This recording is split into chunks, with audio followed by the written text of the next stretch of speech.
Namaste, my dear friends, and welcome back to our show. Today we have a special episode lined up for you. Today we delve into the fascinating history of two ancient neighbors, China and Korea. These two nations, though geographically close, have had a complex and multifaceted relationship that has spanned centuries. It's a story of ambition, resilience, and the enduring spirit of independence. Both nations have rich histories filled with tales of heroism, cultural achievements, and moments of profound transformation.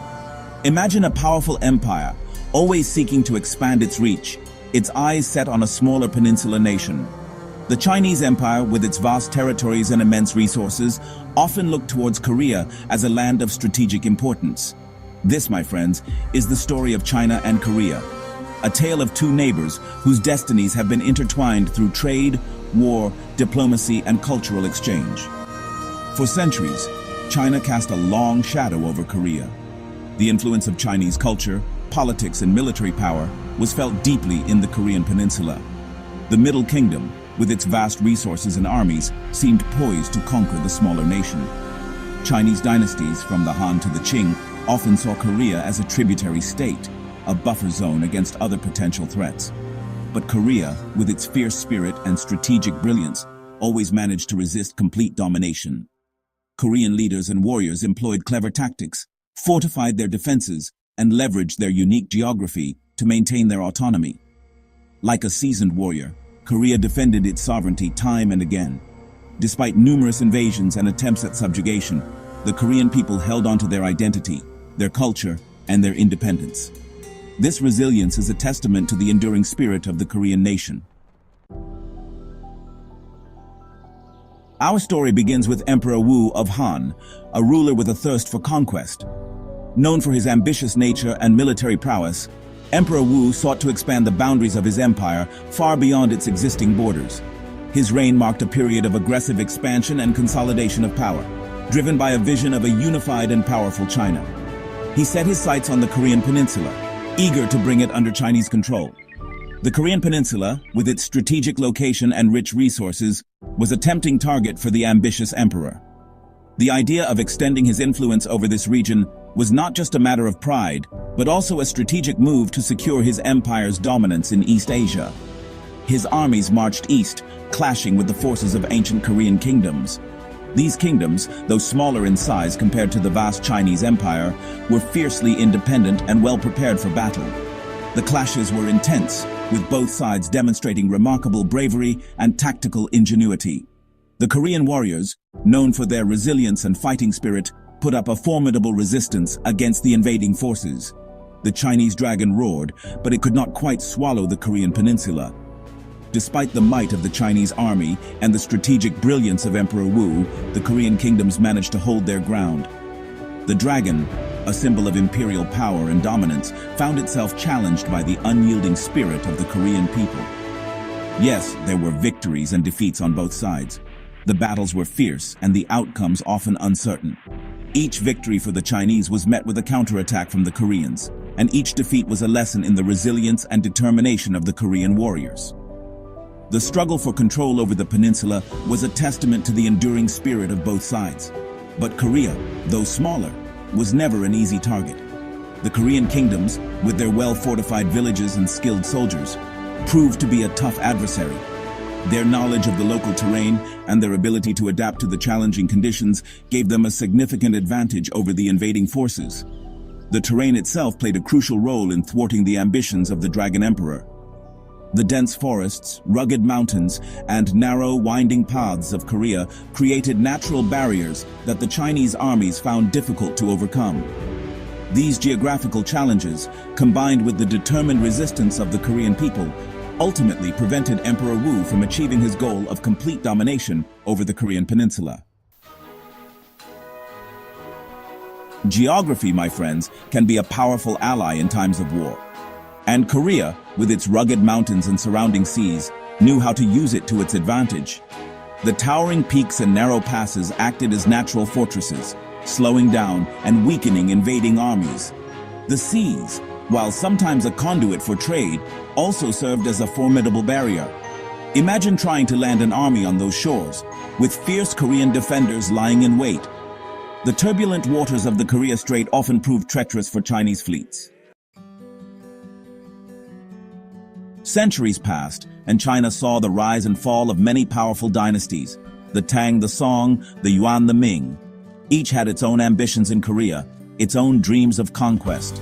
But Korea, like bamboo bending in the wind, weathered each storm.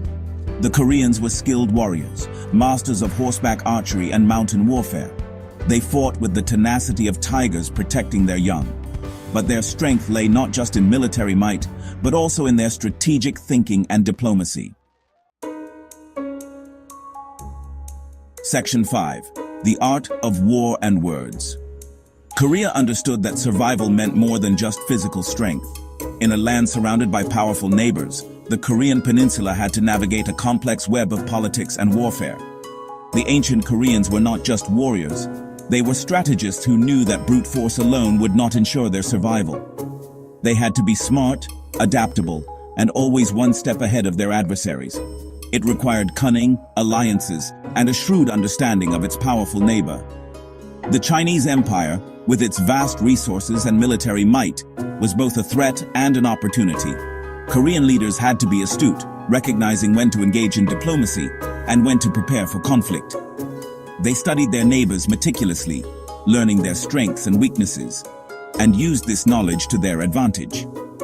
They played the game of diplomacy with finesse, knowing when to stand firm and when to offer concessions. Diplomacy was an art form, and the Koreans were master artists. They knew that sometimes a well-placed word could achieve what 1,000 swords could not. They negotiated treaties, formed alliances, and when necessary, made strategic retreats. Every move was calculated, every decision weighed carefully. They formed alliances with other kingdoms, playing them off against Chinese interests. These alliances were not just military, but also cultural and economic. By fostering trade and cultural exchanges, they strengthened their position and created a network of support that extended beyond their borders. They understood that in the game of power, having friends was as important as having a strong army. Sometimes they offered tribute to the Chinese emperor, a calculated move to appease and buy time. These tributes were not just acts of submission, but strategic gestures. By offering gifts and paying homage, they bought peace and time to strengthen their own defenses. It was a delicate balance of showing respect while maintaining their own sovereignty. This dance of war and words, of resistance and accommodation, became a hallmark of Korea's relationship with China. It was a relationship built on mutual respect and strategic necessity. The Koreans mastered the art of balancing power, ensuring their survival and prosperity in a world dominated by larger and more powerful neighbors. Their legacy is a testament to the power of strategy, diplomacy, and the enduring spirit of a people determined to thrive against all odds. Section 6. When the Khans came knocking. Even the mighty Mongol Empire, which had conquered vast swaths of Asia, faced stiff resistance from the Koreans. Kublai Khan, the grandson of Genghis Khan, launched a massive invasion, hoping to add Korea to his empire. The Koreans fought bravely, utilizing guerrilla tactics and exploiting the mountainous terrain to their advantage. Though they faced setbacks and hardships, they never surrendered. The Mongols, bogged down in a costly and protracted war, were eventually forced to accept Korean autonomy. Section 7. A tributary relationship. A win-win? Over time, a unique relationship developed between China and Korea. It was a tributary system, where Korea acknowledged the supremacy of the Chinese emperor and sent periodic gifts.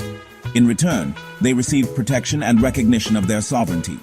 Some might see this as submission, but it was a strategic masterstroke. By playing the role of a loyal tributary, Korea avoided costly wars and maintained its independence. This pragmatic approach ensured Korea's survival and allowed its culture to flourish. Section 8. The Rising Sun's Shadow. Ironically, it was not the sleeping giant of China that ultimately swallowed Korea's independence. It was the rising sun of Japan that finally eclipsed Korea's sovereignty. In a cruel twist of fate, Japan, once a student of Chinese and Korean culture, became the colonizer. This, my friends, is a stark reminder that history is full of unexpected turns. It teaches us to never take our freedom for granted, and to always be wary of those who claim to be our protectors. Section 9. Dhanyavad. Thank you for joining me on this journey through history. The story of China and Korea is a testament to the power of resilience, the importance of strategic thinking, and the enduring human spirit that refuses to be subjugated. Stay tuned for more fascinating tales from the annals of history, right here on Kaun Banega Krorepati.